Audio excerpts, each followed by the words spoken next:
New state news nation के conclave 4 साल चहुमुखी विकास में हमने दिन भर उत्तर प्रदेश सरकार के मंत्रियों से उनके विभाग का लेखा जोखा लिया, उनका रिपोर्ट कार्ड आपके सम्मुख रखा। अब हमारे बीच आपके चहेते उत्तर प्रदेश के मुख्यमंत्री योगी आदित्यनाथ जी आ चुके हैं। मैं चाहूंगी आप तालियों के साथ उनका स्वागत करें।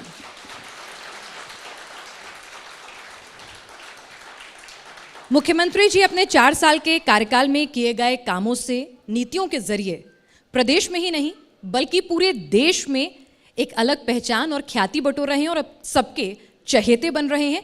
और यहाँ तक कि अंतर्राष्ट्रीय पटल पर कोरोना काल में किए गए उनके कार्य को सराहना मिल रही है, बाकायदा स्टडीज हो रही हैं, जिसके लिए वो बधाई के पात्र हैं।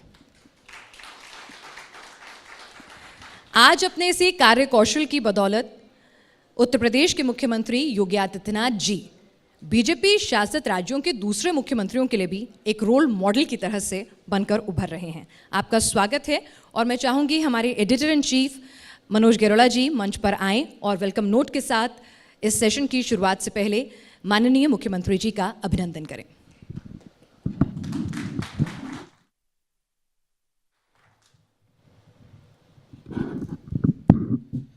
माननीय मुख्यमंत्री योगी आदित्यनाथ जी, देवियों और सज्जनों, आपका न्यूज़ नेशन के इस कॉन्क्लेव में हार्दिक अभिनंदन और स्वागत है। हमारे इस कॉन्क्लेव का विषय है 4 साल चहुमुखी विकास। अगर हम इकोनॉमिक आंकड़ों को देखें तो पिछले 4 साल की कहानी इकोनॉमिक आंकड़े बताते हैं, लेकिन और हम टीवी चैनल में सरकार को जनरली क्रिटिसाइज़ करते हैं और सरकार के जो डेवलपमेंट के काम हैं वो भी हम बताते हैं, लेकिन योगी सरकार का जो सबसे बड़ा अचीवमेंट है जिसको कि हम लोग जनरली टीवी में डिस्कस नहीं करते, वो ये है कि योगी सरकार ने 4 साल में लोगों का ट्रस्ट अर्न किया है। लोगों को अब सरकार में ट्रस्ट होने लगा है, जिसको हम सोशल कैपिटल कहते हैं। अमेरिकी सोशल साइंटिस्ट रॉबर्ट पुटनम की थ्योरी है कि for economic development social capital is more important than human and physical capital. और इसके पीछे कारण क्या है, अगर हम देखें कि कैसे ये सोशल कैपिटल गेन किया है, इसके पीछे कई कारण हैं। एक बड़ा कारण ये है कि पहले जो ऑर्गेनाइज्ड क्राइम होता है, ऑर्गेनाइज्ड क्राइम और सत्ता के बीच का डिफरेंस था वो बहुत कम रह गया था। मालूम ही नहीं चलता था कि कौन क्रिमिनल है और कौन सत्ता में है। लेकिन योगी जी ने आकर एक एक करके उस स्ट्रक्चर, सारे स्ट्रक्चर को एक एक करके डिमोलिश किया, और यही कारण है कि लोगों का ट्रस्ट आज योगी जी की सरकार के ऊपर बढ़ा। और अगर हम देखें तो आम आदमी का तो एक बड़ा इंडिकेटर ये है कि जो इन्वेस्टर्स हैं, पहले जो सरकारें होती थी उनमें जो इन्वेस्टर समिट होता था उसमें जो भी फिगर आते थे वो ज़मीन में नहीं आते थे, लेकिन क्योंकि यहाँ लॉ एंड ऑर्डर ठीक हुआ, इंफ्रास्ट्रक्चर का डेवलपमेंट हुआ, तो यहाँ जो इन्वेस्टर है उसने भी यहाँ जो भी अनाउंसमेंट किए लाखों करोड़ों के, वो ज़मीन में आए और वो वाकई इन्वेस्टमेंट किए। अगर हम देखें तो आम जनता जब चारों तरफ देखती है, टैक्स पेयर के पैसे से इंफ्रास्ट्रक्चर का डेवलपमेंट हो रहा है, मेडिकल कॉलेजेस नए बन रहे हैं, सड़कें बन रही हैं, तो उसका कॉन्फिडेंस सरकार के ऊपर बढ़ता है। जब कोरोना होता है तो सरकार के ऊपर एक आम आदमी में डिपेंड कर सकता है। माइग्रेंट लेबर सिर्फ कहता है कि बस मैं यूपी के बॉर्डर में पहुंच जाऊं फिर तो योगी जी हमारी देखभाल करेंगे। तो ये जब ट्रस्ट जब होता है, जिसको ये सोशल कैपिटल मेरे ख्याल से गेन करना ये योगी जी की सबसे बड़ी अचीवमेंट है। और सरकार का भी ट्रस्ट लोगों पे बढ़ा है। आप देखिएगा कि ये जो इलेक्शन ईयर है, जनरली जो इलेक्शन बजट होते हैं चाहे कोई भी स्टेट हो, वो जनरली पॉपुलिस्ट बजट होते हैं। सरकारें डोल आउट करती हैं और इनडायरेक्टली बोले तो वोट खरीदती हैं, लेकिन योगी जी ने अपने बजट में इंफ्रास्ट्रक्चर में एलोकेशन बढ़ाया है, हेल्थ सेक्टर में एलोकेशन बढ़ाया है, और ऐसे सेक्टर्स में इन्होंने जो इन्वेस्टमेंट की बात करी है, जो कि लॉन्ग टर्म प्रोजेक्ट्स हैं, जिसके कि रिजल्ट 3-4 साल के बाद आते हैं। ये एक कॉन्फिडेंस दिखाता है योगी सरकार का अपने कामकाज में। और अंत में बस मैं एक ही बात बोलना चाहूँगा कि जैसे राजधर्म में कहते हैं कि एक शासक को एक सन्यासी की तरह होना चाहिए, योगी जी ने दिखा दिया कि जब एक योगी, एक सन्यासी जब शासक बनता है तो किस तरीके से जो जनता है वो अपने शासक के ऊपर ट्रस्ट करती है। Thank you very much. Thank you.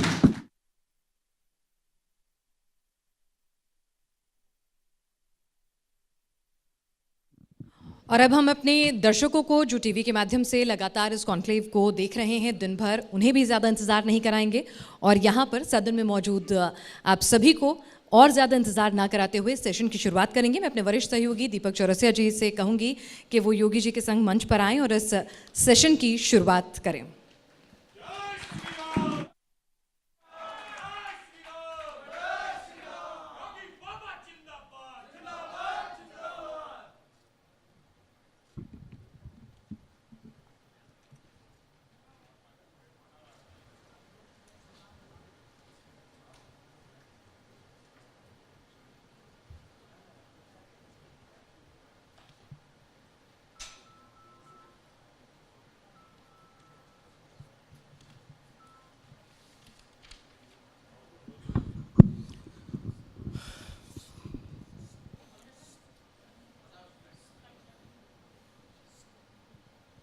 Shall I roll? नमस्कार दोस्तों, उत्तर प्रदेश के इस कॉन्क्लेव में आपका स्वागत है। और इस शाम मैं बैठा हूं उस ऊर्जावान व्यक्ति के साथ जिसकी पॉजिटिव एनर्जी मुझे भी महसूस हो रही है। ये वो शख्स है जिन्हें जो काम जिस वक्त तक दिया गया 100% अपनी कोशिशों के साथ पूरा किया। योगी आदित्यनाथ अपने आप में उत्तर प्रदेश के सिर्फ एक मुख्यमंत्री नहीं, देश के जाने माने संतों में से एक हैं। और हमने पिछले 4 साल में इनके कई चेहरे देखे, एक प्रशासक का चेहरा, एक पालक का चेहरा, एक सर्वहारा वर्ग के ध्यान रखने वाले व्यक्ति का चेहरा, एक ऐसे व्यक्ति का चेहरा जिसने अपने राज्य के अंदर कोविड जैसी महामारी को बाहरी ब्रेक लगाकर रोक दिया। वरना उत्तर प्रदेश जिसकी जनसंख्या 25 करोड़ है, वहाँ क्या हालात हो सकते थे ये हम सब सोच सकते हैं। हमारे लिए कितना बड़ा ये सपना, कितना दुर्दांत सपना होता, हम सब समझ सकते हैं। योगी जी, आपका बहुत बहुत स्वागत है। और सबसे पहले मैं शुरुआत में यहीं से करूंगा कि आप जैसे ही घुसे लोगों ने कहा जय श्री राम। जय श्री राम पश्चिम बंगाल में नहीं चल रहा है, यहाँ से शुरू करता हूँ और फिर मैं आता हूँ उत्तर प्रदेश में। क्या चलेगा? देखिए, जय श्री राम उत्तर प्रदेश में भी चलेगा, पश्चिमी बंगाल में भी चलेगा, पूरे देश में भी चलेगा। याद करिए 1990 के दशक के प्रारंभ में कुछ लोग उत्तर प्रदेश में भी जय श्री राम का विरोध करते थे। आज उनकी दुर्गति देश भी देख रहा है और दुनिया भी देख रही है। और ये आज से नहीं हो रहा है, तो रामायण काल से हो रहा है। जो राम का द्रोही है उसको कहीं जगह नहीं मिलती है। और मुझे लगता है कि भगवान उनको सद्बुद्धि दें कि कम से कम जय श्री राम बोलने पर तो प्रतिबंध न लगाएं, अन्यथा देश की जनता ये सब चीज़ें स्वीकार नहीं करेगी। और बंगाल की जनता तो ये तय कर चुकी है कि जो राम के साथ होगा हम उसी के साथ होंगे। योगी जी, शुरुआत करते हैं उत्तर प्रदेश से। आप एक भारी भरकम बजट लेकर आए। आपने लक्ष्य रखा $1 ट्रिलियन की इकोनॉमी का। बहुत बड़ा लक्ष्य है और बहुत अच्छा लक्ष्य है अगर उत्तर प्रदेश के हिसाब से देखा जाए। आपका भारी भरकम बजट आया 5.5 लाख करोड़ रुपए का। मैं आपसे ये समझना चाहता हूँ, इस विपरीत परिस्थिति में जब कोविड हुआ, दुनिया भर की कई अन्य दिक्कतें देखने को मिली, कुछ इलाकों में स्लो डाउन भी हुआ, आपने इतने सारे पैसे आएंगे, चुनावी साल है, ये जुगाड़ कैसे किया? देखिए, 1 साल की तैयारी नहीं है। हम लोगों ने पिछले 4 वर्ष के दौरान प्रदेश के अंदर, प्रदेश के गांव के लिए, गरीब के लिए, किसान के लिए, नौजवान के लिए, महिलाओं के लिए या समाज के विभिन्न तबकों के कल्याण के लिए, उनके उत्थान के लिए, उनकी बुनियादी सुविधाओं के लिए और प्रदेश के इंफ्रास्ट्रक्चर के लिए जो एक कार्य योजना तैयार की थी। उसको पूरी ईमानदारी के साथ हमें लागू करना था। 2017 में जब हमें सत्ता मिली थी तब प्रदेश का खजाना खाली था, प्रदेश की आर्थिक स्थिति अच्छी नहीं थी, बैंक और वित्तीय संस्थाएं हमें सहयोग देने को तैयार नहीं थी। मेरे सामने केवल एक ही विकल्प बचा था और वह विकल्प था कि मुझे संसाधन उत्तर प्रदेश से ही क्रिएट करने हैं और यहीं से इनकम बढ़ानी है। मार्गदर्शन प्रधानमंत्री मोदी जी का था, उस समय के हमारे राष्ट्रीय अध्यक्ष माननीय अमित शाह जी का था। हमने 2 सेक्टर पर फोकस किया, एक एग्रीकल्चर पर, दूसरा एमएसएमई पर, और दोनों पर फोकस करते हुए उत्तर प्रदेश की उन संभावनाओं को प्रदेश स्तर पर, राष्ट्रीय स्तर पर और वैश्विक स्तर पर रखा। उसके बहुत अच्छे परिणाम आए। उसने हमारी इकोनॉमी को एक बल दिया। एक दूसरा, प्रदेश की इनकम को भी बढ़ाया। देखिए, बजट का दायरा बड़ा नहीं हो जाता है अगर आपके पास आय ही नहीं है तो। आप कर्ज लेकर के थोड़ा खर्च करेंगे, हमें इनकम बढ़ानी पड़ेगी। 2017 में प्रदेश में वैट था, जीएसटी उसी साल लागू हुआ। वैट प्रदेश के अंदर कुल 49,000 करोड़ प्राप्त होता था। हम लोगों ने उसे 1 लाख करोड़ तक पहुंचाया। आय यानी इनकम, इतना पहले 49,000 करोड़ राजकोष में जाता था, हमने उसको 1 लाख करोड़ तक पहुंचा दिया। तो अतिरिक्त जो पैसा आया है लगभग 51,000 करोड़, ये प्रदेश के विकास में ही खर्च हो रहा है। एक्साइज 12,000 करोड़ प्रदेश के अंदर मिलता था, आज वो 36,000 करोड़, 3 गुना ज़्यादा आ रहा है पैसा। ये भी प्रदेश के ही विकास में खर्च हो रहा है। ऐसे ही स्टैंप एंड रजिस्ट्रेशन में 10,000 9,000 से लेकर 10,000 के बीच में आता था, हमने उसे 23 से 25,000 करोड़ तक पहुंचाया है। माइनिंग में 1300-1400 करोड़ आता था, हम उसको 4,000-4,500 तक लेके गए। मंडी में 600-700 करोड़ आता था, हम उसको 2,000 करोड़ तक लेके चले गए। जितने लीकेजेस थे इसको सख्ती के साथ रोका गया। जो पैसा नेताओं की जेब में जाता था वो पैसा हमने राजकोष में जमा कराना प्रारंभ किया। आज उसका परिणाम है कि उत्तर प्रदेश में इनकम बढ़ी, तो साथ साथ हमने विकास कार्यों के माध्यम से, बुनियादी सुविधाओं के माध्यम से, लोक कल्याणकारी कार्यों के माध्यम से उस पैसे को भी उसी रूप में बढ़ाना शुरू किया। 2 लाख करोड़ का बजट 5.5 लाख करोड़ तक पहुंचा। कोविड-19 नहीं होता तो हो सकता है हमारा 6.5 लाख तक जाता, लेकिन हम भी पूरी तैयारी के साथ कार्य कर रहे हैं और मेरा मानना है कि आने वाले समय में उत्तर प्रदेश और अच्छे ढंग से प्रोग्रेस करेगा।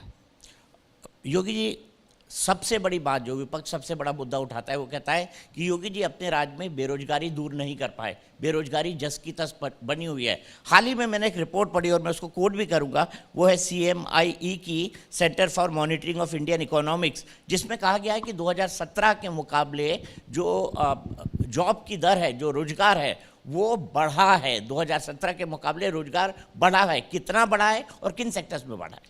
देखिए, 2017 में जब हम लोग आए थे, मार्च 2017 में, तब प्रदेश में हर सरकारी भर्ती न्यायालय के द्वारा उन्हें स्थगित करवाया गया था, स्टे किया गया था। हम लोगों ने प्रदेश के अंदर 4 लाख नौजवानों को अब तक सरकारी नौकरी दी है। प्रदेश में व्यवसाय की सुगमता यानी ईज ऑफ डूइंग बिजनेस को बेहतर करके, उसकी रैंकिंग को बेहतर करके, जो हम 2016 में 14वें स्थान पर थे, आज हम दूसरे नंबर पर हैं।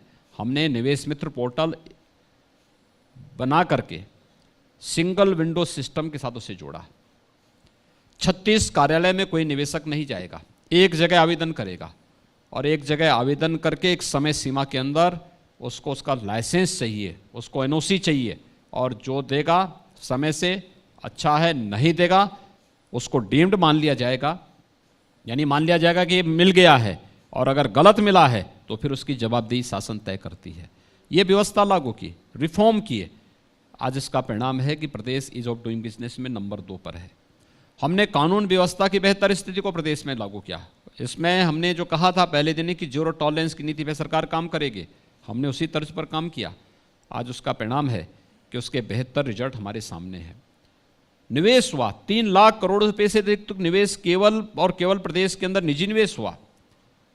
35 लाख से अधिक यूथ को केवल इस निजी निवेश से जो उत्पादन प्रारंभ हो रहा है, जो उद्योग लगा है, उसमें उन्हें नौकरी मिली। उद्योग का सहारा, स्वतः रोजगार, लोन मेलों के माध्यम से, स्किल डेवलपमेंट के माध्यम से, स्टार्टअप के माध्यम से व्यापक पैमाने पर एमएसएमई सेक्टर में व्यापक रोजगार की संभावनाओं को आगे बढ़ाया। और उसका परिणाम है 2017 में प्रदेश में बेरोजगारी की दर 17.5% थी, आज एक घट करके 4% के आसपास है। यानी इतना कम हुआ है। आबादी बढ़ी है लेकिन बेरोजगारी की दर कम हुई है। ये प्रदेश सरकार की उपलब्धि है। प्रदेश इस दौरान अपने आर्थिक उन्नयन की नई नई मंजिलों को चढ़ता गया। जो हम छठी अर्थव्यवस्था थे, आज देश की दूसरी अर्थव्यवस्था के रूप में उत्तर प्रदेश खड़ा हुआ है। ये प्रदेश के लिए बहुत उपलब्धि की बात है और ये नई संभावनाओं को उत्तर प्रदेश के अंदर ये सब तलाशने का एक अवसर हमें देता है। तमाम प्रदेशों में दूसरी सबसे बड़ी अर्थव्यवस्था, और आपने उसके लिए लीकेजेस को रोका। उत्तर प्रदेश के बारे में साफ कहा जाता था यहाँ पर सब कुछ चलाने के लिए मंडियाँ लगती हैं। जब योगी जी ने यह सब करना शुरू किया तो विरोध भी हुआ होगा। देखिए, विरोध, आपको दिक्कतें भी झेलनी पड़ी होंगी, आप कईयों के निशाने पर भी आए होंगे। हर अच्छे कार्य का विरोध होता है और अगर विरोध हो रहा है तो ये मान के चलिए कि आप अच्छा कर रहे हैं। लेकिन हमारे सामने लक्ष्य था और लक्ष्य इस बात का था कि हमें उत्तर प्रदेश की सूरत को बदलना है, उत्तर प्रदेश के परसेप्शन को चेंज करना है। देश और दुनिया के अंदर उत्तर प्रदेश के बारे में जो धारणा है उसको चेंज करना है। हमारा यूथ या उत्तर प्रदेश का हमारा नागरिक कहीं जाता था उसको शक की निगाह से देखा जाता था। आज मैं कह सकता हूं उत्तर प्रदेश का नागरिक जहां कहीं भी जाएगा, देश या दुनिया में, सम्मान की निगाह से वो देखा जाता है। ये हमारी उपलब्धि है, हमारी सरकार की उपलब्धि है और इस उपलब्धि के बल पर हम उत्तर प्रदेश को देश की सबसे बड़ी अर्थव्यवस्था के रूप में अग्रसर करने के लिए पूरी तैयारी के साथ आगे बढ़ रहे हैं। आपने बजट के बारे में बताया, लेकिन किसी भी जगह इंडस्ट्री शुरू करने के लिए, इंडस्ट्रियल डेवलपमेंट के लिए या बाकी चीज़ों के विकास के लिए सबसे ज़रूरी चीज़ होती है कानून और व्यवस्था। उत्तर प्रदेश इसके मामले में कुख्यात भी था, विख्यात भी था। आपकी जो पॉलिसी है कि भाई इनकाउंटर कर दो, उसकी कहीं आलोचना भी हुई, कई लोगों ने ये भी कहा कि भाई ये तरीका शायद ठीक नहीं है। लेकिन सबसे ज़्यादा कार्रवाई गुंडा एक्ट के खिलाफ आपकी सरकार में हुई। मैं आपसे समझना चाहता हूं कि इस कार्रवाई के बाद डाउन द लाइन क्या मैसेज गया है?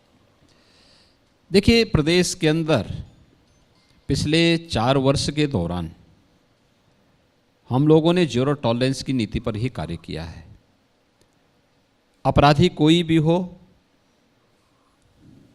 उसके साथ उसको पहले से चेतावनी दे दी गई कि भाई देखो, अपराध करोगे तो कानून के नज़र में आप अपराधी माने जाएंगे और आप कानून फिर अपना काम करना प्रारंभ कर देगा।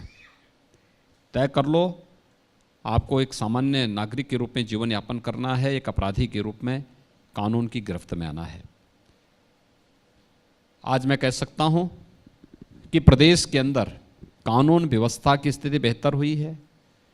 4 वर्ष होने जा रहे हैं सरकार को, एक भी दंगा प्रदेश के अंदर नहीं हुआ है।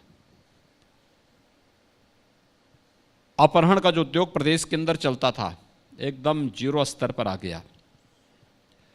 आपसी रंजिश के मामलों को छोड़ दिया जाए तो छोटे छोटे मामले गांवों के होते हैं जिसमें कभी कभी हत्याएं भी हो जाती हैं।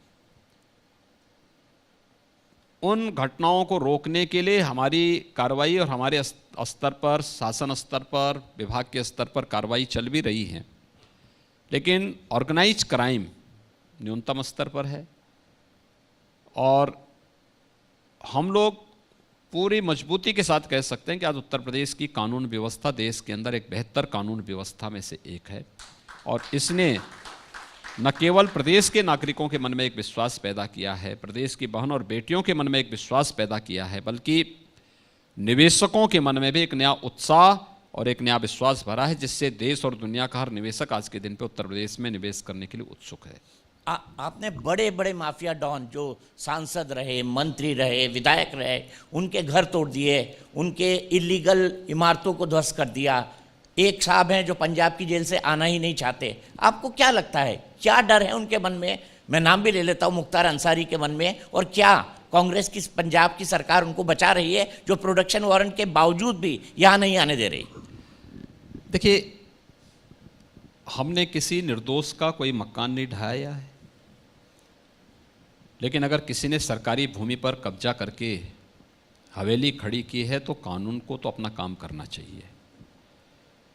किसी गरीब और किसी व्यापारी की संपत्ति पर कब्जा करके किसी ने जबरन दबंगाई के बल पर अपनी हवेली खड़ी की है तो कानून वहाँ पे मौन नहीं रहेगा।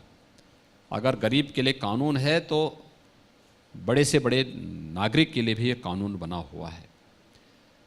और ये अभियान ऐसे ही तत्वों के लिए है, और जो लोग अपराध की दुनिया में अपना भविष्य देख रहे हैं उनके लिए एक चेतावनी भी है कि संभल जाओ, जो बाप दादों की कमाई होगी वह भी ऐसे जाएगी फिर अगर अपराध की गलत दुनिया में जाओगे तो। दूसरा, कांग्रेस का एक विकृत चेहरा देश के सामने फिर से आ गया है।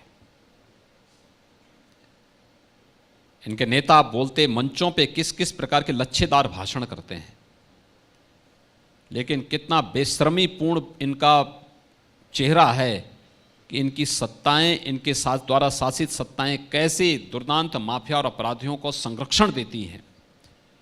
ये एक उसका उदाहरण भी आपके सामने है, देश के सामने है, दुनिया के सामने है। लेकिन लोकतंत्र में माना जाता था कि लोकलाज से व्यवस्था चलती है। कांग्रेस ने वो लोकलाज भी त्याग दिया है। अब बेशर्मी की इस हद तक वे चले गए हैं कि उन्हें वोट बैंक के लिए उत्तर प्रदेश की 24-25 करोड़ जनता की सुरक्षा की कीमत पर वे किसी माफिया और किसी अपराधी को संरक्षण दे रहे हैं। मुझे लगता है उत्तर प्रदेश की जनता समय आने पर इसका जवाब देगी, जरूर देगी। चूंकि आपने कांग्रेस की बात की, हाल ही में राहुल गांधी का स्टेटमेंट आया केरल से। उन्होंने कहा कि मैं उत्तर प्रदेश से भी सांसद था, नॉर्थ से, लेकिन जब यहाँ पर आया तो मुझे लगा कि यहाँ के लोग मुद्दों को ज़्यादा डीपली समझते हैं। तो क्या वो शायद ये जताना चाह रहे थे कि उत्तर प्रदेश के लोग उन मुद्दों को उतनी डीपली नहीं समझते? उनकी इस टिप्पणी को आप कैसे देखेंगे जब वो खुद 3 बार के सांसद अमेठी से रह चुके हैं? क्या वो अपने लोगों को इतना नहीं समझते? इसी को एहसान फरामोशी कहते हैं। जिस परिवार को उत्तर प्रदेश ने या उत्तर भारत ने कई बार देश की सत्ता की बागडोर सौंपी और लंबे समय तक सौंपी, सवाल उत्तर प्रदेश और केरल का नहीं है। केरल हमारे लिए सनातन आस्था की भूमि है, आदि शंकराचार्य की वो जन्मभूमि है, नारायण गुरु की जन्मभूमि है। भारत की सनातन धर्म की जड़ें मजबूती के साथ जुड़ी हुई हैं। आदि शंकराचार्य ने 4 पीठों की स्थापना भारत की सांस्कृतिक एकता के लिए केरल से ही निकल करके स्थापित की थी। सवाल ये है कि ये विभाजनकारी मानसिकता कांग्रेस की वास्तविक पहचान बन चुकी है, और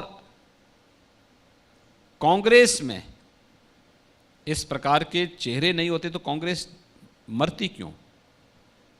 तो कांग्रेस के लिए जो है राहुल गांधी इसको एक उपलब्धि मानते होंगे जो इस प्रकार के वक्तव्य देते हैं, लेकिन मेरा मानना है कि ये कांग्रेस को पूरी तरह ले डूबने के लिए पर्याप्त है। इस प्रकार के वक्तव्य पर्याप्त हैं। जनता उनकी असलियत को जानती है। आज वह केरल में जाकर के उत्तर प्रदेश और उत्तर भारत को गाली देते हैं, कल वह बाहर जाएंगे तो केरल के लोगों को भी वही गाली देंगे। ऐसा तो है नहीं कि पहली बार वो कर रहे हों। इससे पहले यूएस एम्बेसडर के सामने उन्होंने जो बात कही थी भारत के संगठनों के बारे में, तब जैसे मोहम्मद और जैसे आतंकी संगठनों को क्लीन चिट देने का काम भी राहुल गांधी ने किया था। तो ये तो मानसिकता का वो है। इसमें मुझे लगता है कि वो मानसिकता कभी बदलेगी नहीं। उन्होंने हमेशा इस प्रकार का व्यवहार ही किया है।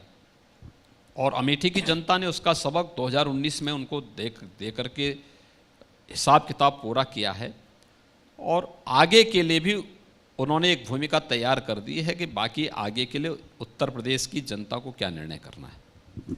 उनका एक बयान और आया इस संदर्भ में, इससे थोड़ा दूसरा, आरएसएस की आलोचना करते करते वो यहाँ तक कह गए कि सरस्वती शिशु मंदिर और पाकिस्तान के जो तालिबान वाले मदरसे हैं वो एक जैसे हैं। इस कंपैरिजन को आप कैसे देखेंगे? वो सरस्वती शिशु मंदिर जो सालों से बिना स्वार्थ के सबसे सस्ती एजुकेशन गांव-गांव में पहुंचा रहा है। देखिए, मैंने कहा ना, यही नासमझी है। श्री राहुल गांधी जी राजनीतिक पूर्वाग्रह से ऊपर उठकर के सोचे होते तो दुनिया के सबसे बड़े स्वयंसेवी संगठन राष्ट्रीय स्वयंसेवक संघ के प्रति कोई प्रतिकूल टिप्पणी नहीं करते। राष्ट्रीय स्वयंसेवक संघ बिना किसी सरकार के, बिना किसी सत्ता के सहयोग के देश के अंदर चलने वाला दुनिया का सबसे बड़ा स्वयंसेवी संगठन है। सरस्वती शिशु मंदिर देश के अंदर हजारों की संख्या में जिनकी चेन खड़ी है, बिना किसी सरकारी सहयोग के संचालित हो रहे हैं और इसकी शुरुआत 1952 में गोरखपुर से ही हुई थी। पहला सरस्वती शिशु मंदिर गोरखपुर में स्थापित हुआ था और आज देश में भी और दुनिया में सबसे ज़्यादा मांग होती है सरस्वती शिशु मंदिर की, जहां भारतवंशी परिवार रहते हैं। भारत के अंदर भी हर एक जगह मांग होती है, क्योंकि भारतीयता की शिक्षा, राष्ट्रीयता की शिक्षा देने के वे महत्वपूर्ण केंद्र है। सरस्वती शिशु मंदिर पाठ्यक्रम शासन का होता है, संस्कार भारत का होता है। यह कार्य सरस्वती शिशु मंदिर कर रहा है जो सरकारों को करना चाहिए था आज़ादी के बाद। वह दायित्व राष्ट्रीय स्वयंसेवक संघ ने बिना सत्ता में रहे, बिना सरकार के सहयोग से अपने राष्ट्रीय उत्तरदायित्वों का निर्वहन करते हुए किया। राहुल गांधी में ये थोड़ी सोच होती तो कम से कम उन मदरसों से सरस्वती शिशु मंदिर की तुलना नहीं होती जो आतंकवाद की जड़ बने हुए हैं।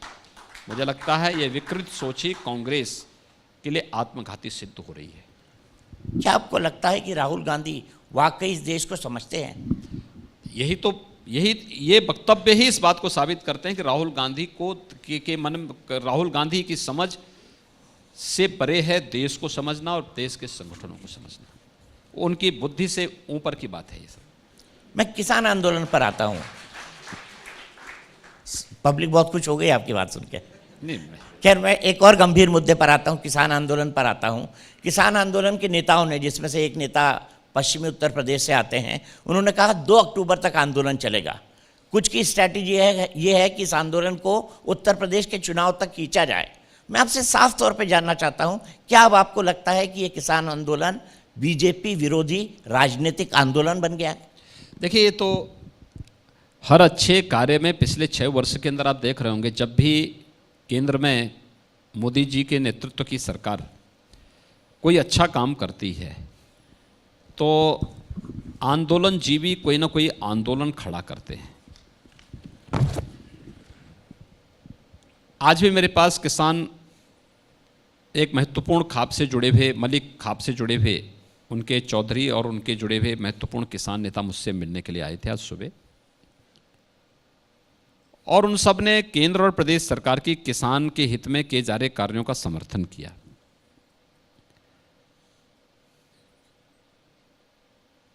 केंद्र और प्रदेश सरकार ने किसानों के हित के लिए जो कार्य किए हैं, और खासतौर पर विगत 6 वर्षों के दौरान जितने कार्य हुए हैं, आजादी के बाद कभी इस प्रकार के कार्य नहीं हुए।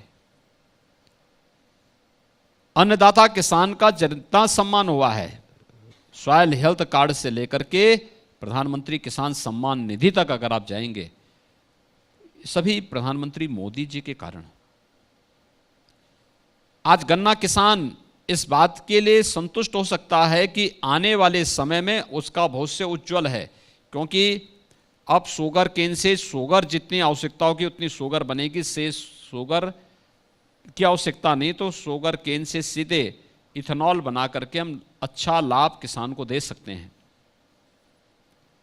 ये चीज़ें मुझे लगता है कि प्रधानमंत्री मोदी जी की देन है। लागत का 1.5 गुना दाम एमएसपी देने का काम मोदी जी ने दिया। लागत कम करना, उत्पादन ज्यादा बढ़ाना, यह तकनीक मोदी जी किसानों को दे रहे हैं।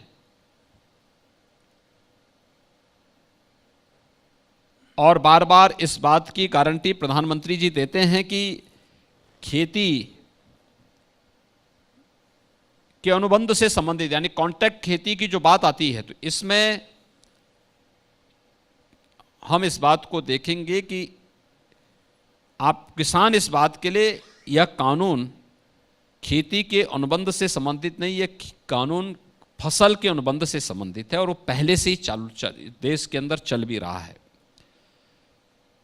यह एक विकल्प है, बाध्यता नहीं, लेकिन उसके नाम पे भोले भाले किसानों के कंधे पे बंदूक रख करके साधने का प्रयास कुछ निहित स्वार्थी तत्व कर रहे हैं। ऐसी मंडी के बारे में, ऐसे एमएसपी के बारे में, यह ऑर्डिनेंस जून 2020 में पास हो गया था, हमने लागू कर दिया यूपी में भी, लेकिन लागू होने के बाद से एक भी मंडी प्रदेश की बंद नहीं हुई। हमारी मंडियों में प्रोक्योरमेंट वैसे चल रहा है, कोई समस्या नहीं है।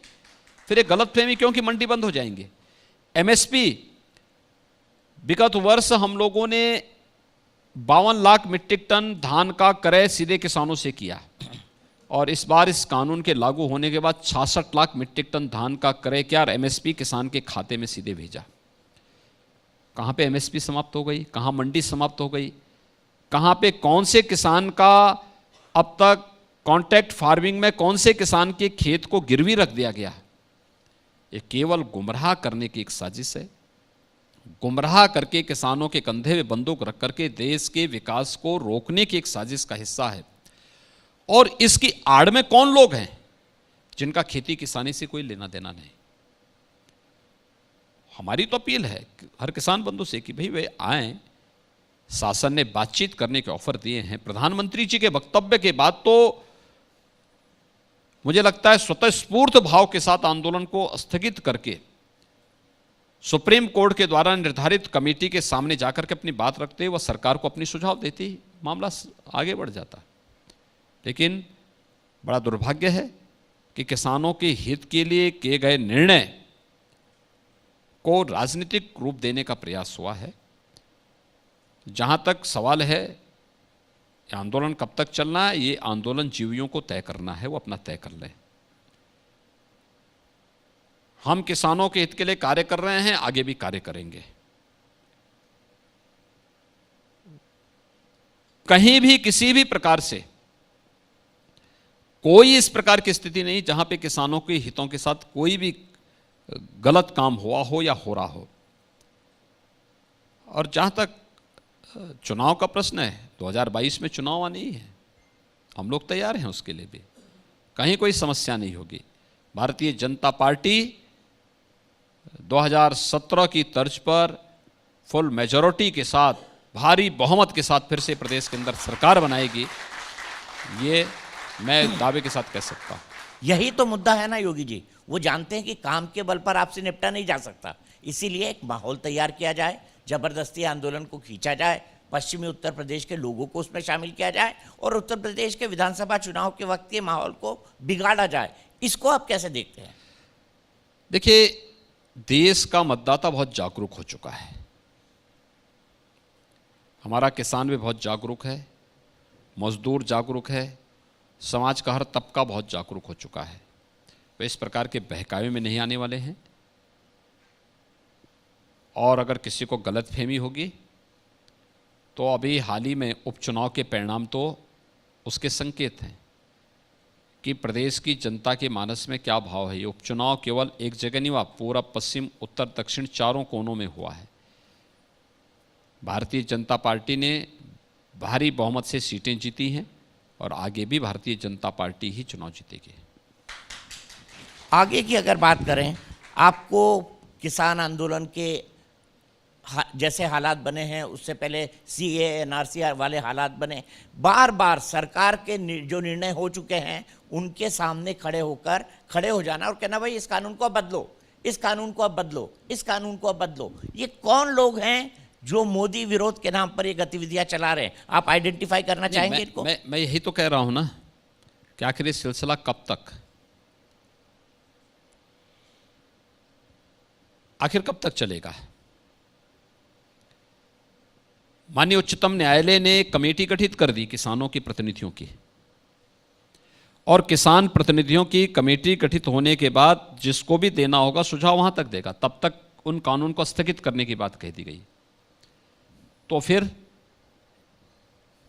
अगर आपकी नियत साफ है तो आप सुप्रीम कोर्ट के द्वारा गठित कमेटी के सामने अपनी बात को क्यों नहीं रखते।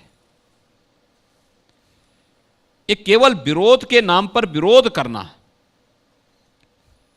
आंदोलन के नाम पर अनावश्यक माहौल को खराब करना, जहां पे लक्ष्य हो जाए।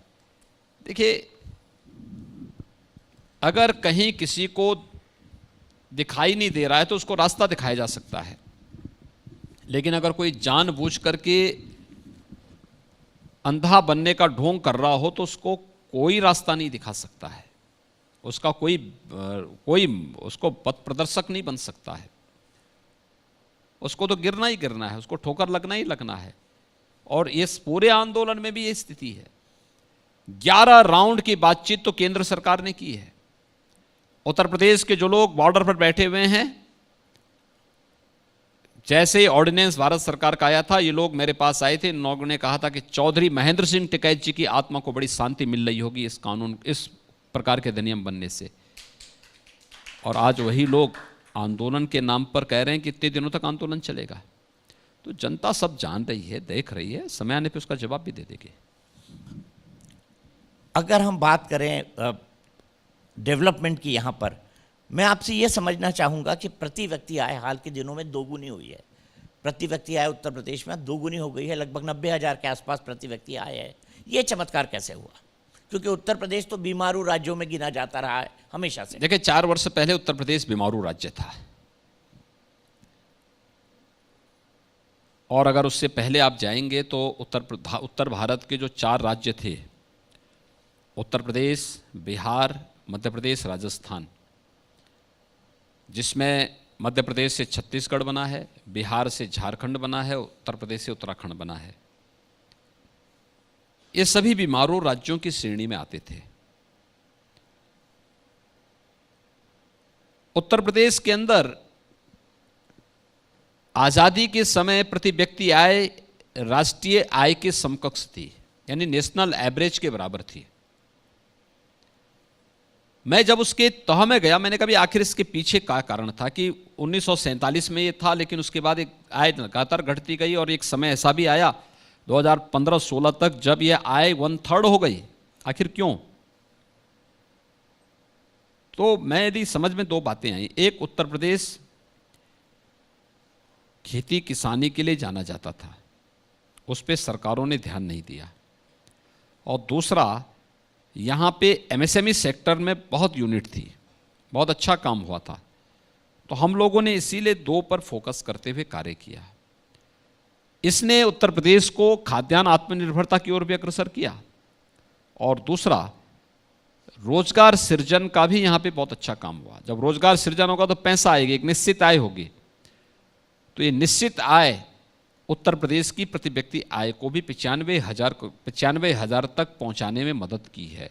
जबकि जब हम लोग आए थे उससे पहले 1 वर्ष पहले तक 43,000 तक मात्र थी।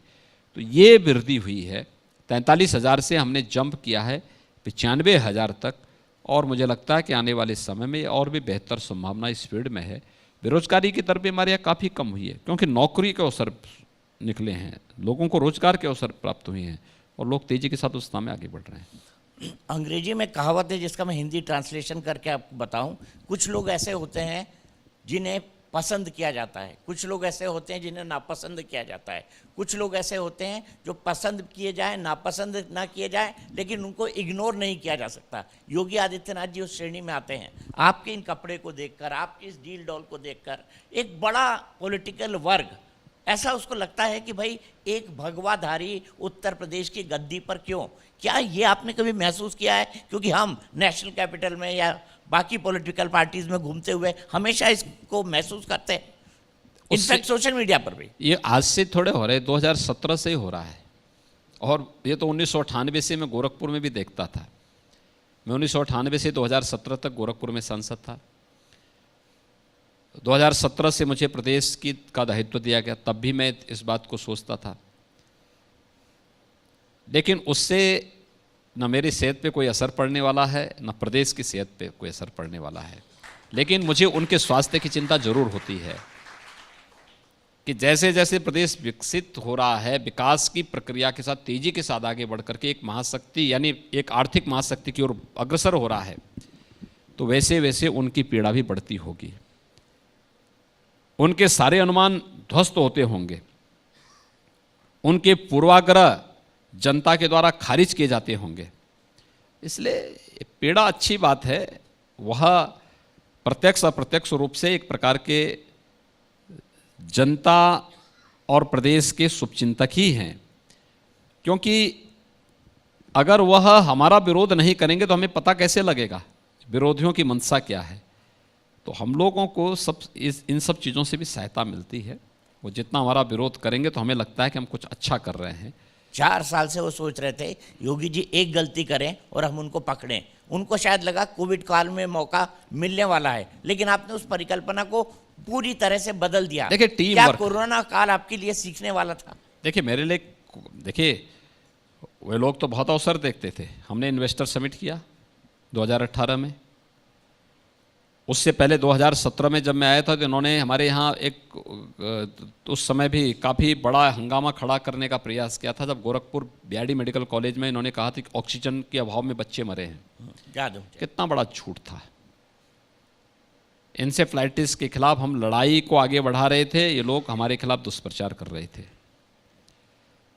2018 में इन्वेस्टर समिट के पहले भी इन्होंने इसी प्रकार का वितंडावाद खड़ा करने का प्रयास किया था। 2019 के पहले कुंभ के पूर्व भी इन्होंने इसी प्रकार का किया था। कुंभ का आयोजन हमने पूरी भव्यता के साथ किया, अब तक की एक यूनिक इवेंट रही। 2020 में भी इन्होंने तमाम प्रकार के षड्यंत्र किए। कोरोना कालखंड के पहले सोचते थे कि सरकार फेल हो जाएगी, कुछ नहीं कर पाएगी। हमने कहा देखो, जैसे हमने पूर्वी उत्तर प्रदेश और प्रदेश के 38 जनपदों में इंसेफ्लाइटिस को पूरी तरह मिट्टी में मिलाकर के पूरी तरह समाप्त कर दिया है। हमने प्रदेश के 72 इन्वेस्टर समिट के माध्यम से प्रदेश को निवेश का सबसे अच्छा गंतव्य बना दिया है। हमने कुंभ को दुनिया के एक यूनिक इवेंट के रूप में बदल करके यूनेस्को जैसी संस्थाओं, अंतर्राष्ट्रीय संस्थाओं को भी कहना पड़ा कि यह मानवता की अमूर्त सांस्कृतिक धरोहर है, उस रूप में प्रस्तुत किया है।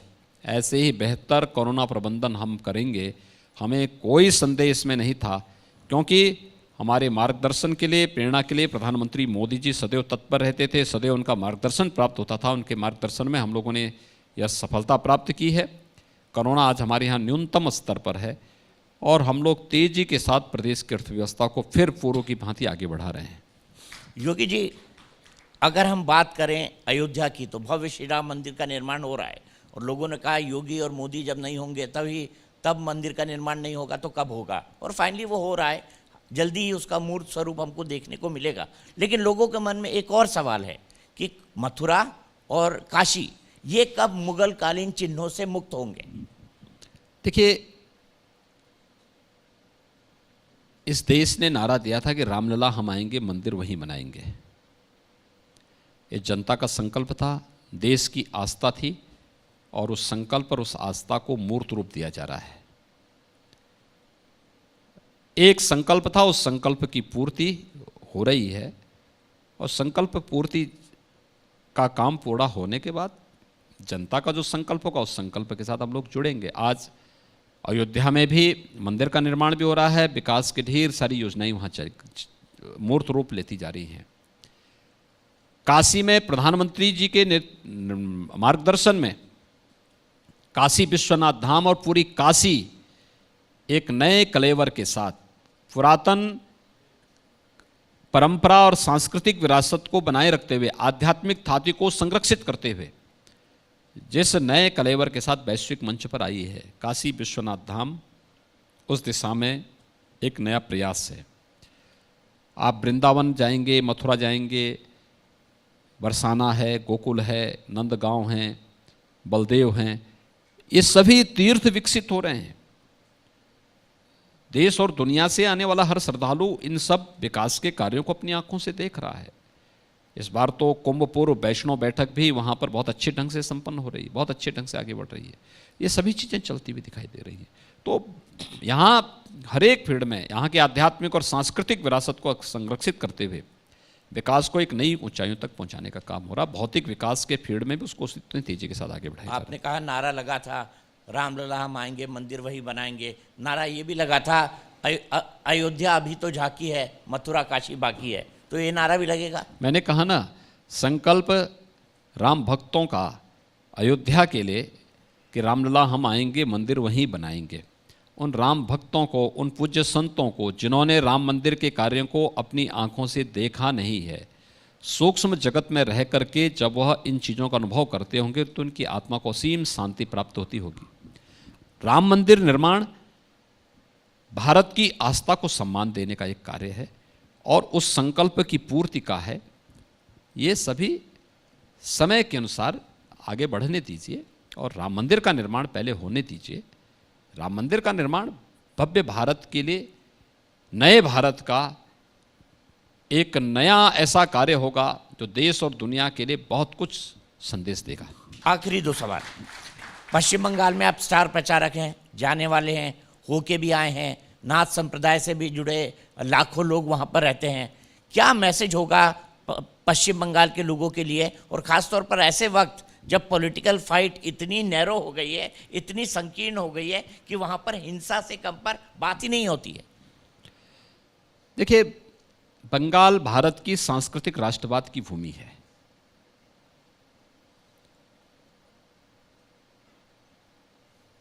और बंगाल की धरती में मुझे तो आश्चर्य होता है कि शासन की योजनाओं को वहाँ तक, उन गरीबों तक, उन गांवों तक आज तक क्यों नहीं पहुँचने दिया गया। 1885 में बंकिम चंद्र चट्टोपाध्याय ने आनंद मठ नाम का एक उपन्यास लिखा था। बंगाल के विप्लव के बारे में उसमें बहुत विस्तार से चर्चा है। अगर बंगाल के अंदर ग्रामीण क्षेत्र में देखना है तो दृश्य आज भी देखने को मिलते हैं। राज्य सरकार अपने स्तर पर तो कोई काम करती नहीं, लेकिन केंद्र सरकार की योजनाओं को भी लागू नहीं होने देती। वहां गरीबों को आवास नहीं मिलते, वहां पर गरीबों के लिए, किसानों के लिए किसान सम्मान निधि लागू नहीं किया गया। जो देश के किसान, उत्तर प्रदेश में 2,42,00,000 किसान प्रधानमंत्री किसान सम्मान निधि से आच्छादित थे। 6,000 रुपये सालाना उन्हें मिल जाता है, उनके खाते में आ जाता है। बंगाल का किसान उससे वंचित है क्योंकि वहाँ की राज्य सरकार ने, टीएमसी की सरकार ने लागू नहीं होने दिया। प्रदेश में हम, उत्तर प्रदेश में हम 40 लाख गरीबों को 4 वर्ष में मकान दे दिए एक एक। बंगाल के अंदर लागू नहीं होने देता है। प्रदेश के अंदर 6 करोड़ गरीबों को आयुष्मान भारत का 5 लाख का स्वास्थ्य बीमा का कवर हमने दिया है। वे बंगाल में आयुष्मान भारत को लागू नहीं होने देते हैं। हमने प्रदेश के अंदर 1,38,00,000 लोगों को निःशुल्क विद्युत कनेक्शन दिए हैं। बंगाल के अंदर ये लागू नहीं होने देते। उत्तर प्रदेश के अंदर हम लोगों ने यहाँ पे फ्री में रसोई गैस के कनेक्शन दिए, वे लागू नहीं होने देते। ये सब भारत सरकार से मिलने वाली सहायता है, भारत सरकार के सहयोग से हम कर रहे हैं। तो खुशहाली उत्तर प्रदेश में होगी या बंगाल में होगी? जब लागू हम प्रदेश के अंदर कर रहे हैं, ईमानदारी से लागू कर रहे हैं, इसीलिए डबल इंजन की सरकार चाहिए। इसीलिए कहा जा रहा है कि दोनों केंद्र और प्रदेश सरकार मिलकर के जब चलती हैं तो उसका दोगुना लाभ और कई गुना लाभ जनता को प्राप्त होता है। लेकिन जब दोनों अलग अलग ध्रुव हो जाते हैं, केंद्र की योजनाओं को राज्य में नहीं लागू कर देंगे, जब ये बेंड अपॉन करके कोई राज्य सरकार तय कर देगी तो हो सकता है उनको अपनी राजनीतिक संतुष्टि हो जाए। सफ़र तो गरीब करता है, गांव करता है, किसान करता है, नौजवान करता है, और यह बंगाल के अंदर हो रहा है। एक आखिरी सवाल। मैं आपको इतने नज़दीकी से, इतने सालों से जानता हूँ, मैंने आपको कभी थकते, रुकते या आराम करते हुए नहीं देखा। इन 4 सालों में भी आपने 24/7 काम किया है। क्या इन 4 सालों में एक भी छुट्टी ली है योगी आदित्यनाथ ने? नहीं, क्या एक भी दिन अपने लिए निकाला है उन्होंने? देखिए, मेरे लिए अपना कुछ भी नहीं है। जो कुछ है प्रदेश का है, देश का है। मेरा एक ही धर्म है, वो राष्ट्र धर्म है। जो इस देश का धर्म है वह मेरा धर्म है। मेरी उपासना विधि अलग हो सकती है, और चरेवेति चरेवेति के इस मंत्र के साथ हम लोग निरंतर चलते हैं। अपने लोक कल्याण के पथ को अग्रसर कर रहे हैं।